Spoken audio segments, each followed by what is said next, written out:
Hi boys and girls, it's Miss Naughton. I'm going to be reading An Extraordinary Egg, written and illustrated by Leo Lionni. On Pebble Island there lived 3 frogs, Marilyn, August, and one who was always somewhere else. That one's name was Jessica. Jessica was full of wonder. She would go on long walks way to the other side of Pebble Island and return at the end of the day shouting, "Look what I found!" And even if it was nothing but an ordinary little pebble, she would say, "Isn't it extraordinary?" But Marilyn and August were never impressed.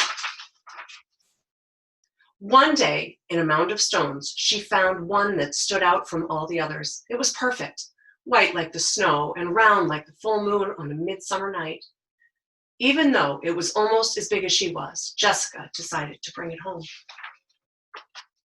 I wonder what Marilyn and August will say when they see this, she thought as she rolled the beautiful stone to the small inlet where the 3 of them lived.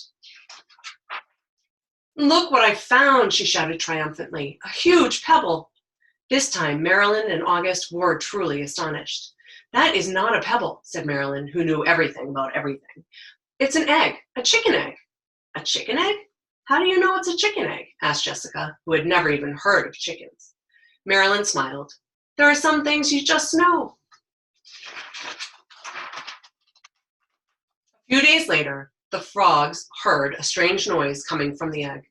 They watched in amazement as the egg cracked, and out crawled a long, scaly creature that walked on 4 legs. "See," exclaimed Marilyn, "I was right. It's a chicken."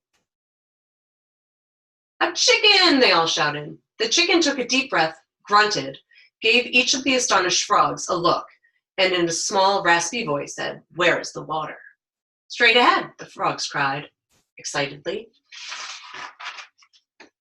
The chicken threw herself into the water, and the frogs dove in after her. To their surprise, the chicken was a good swimmer, and fast too, and she showed them new ways to float and paddle. They had a wonderful time together and played from sunup to sundown, and so it went for many days. Then, one day, when Jessica was somewhere else, August and Marilyn saw a commotion in the water below them. Someone was in trouble. Quickly, the chicken dove into the dark pool. August and Marilyn were frightened. After a few long moments, the chicken reappeared, carrying Jessica. "I'm all right," she called. "I just got tangled in the weeds, but the chicken saved me." From that day on, Jessica and her rescuer were inseparable friends. Wherever Jessica went, the chicken went too. They traveled all over the island. They went to Jessica's secret thinking place and to the Great Pebble Monument.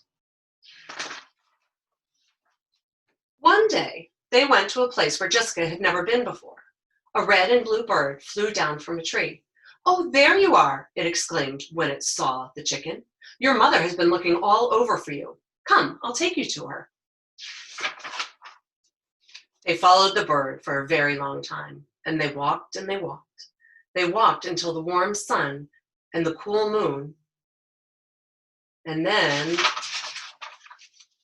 they came upon the most extraordinary creature they had ever seen. It was asleep, but when it heard the little chicken shout, "Mother!" it opened one eye, smiled an enormous smile, and in a voice that was as gentle as the whispering grass said, "Come here, my sweet little alligator." And the little chicken climbed up happily onto her mother's nose. "Now it's time for me to go," said Jessica. "I will miss you very much, little chicken. Come visit us soon, and bring your mother, too." Jessica couldn't wait to tell Marilyn and August what had happened. As she neared the inlet, she shouted, "Guess what I found?" And she told them all about it. "And do you know what the mother chicken said to her baby?" Jessica asked. "She called her my sweet little alligator." "Alligator," said Marilyn. "What a silly thing to say." And the 3 frogs couldn't stop laughing. The end.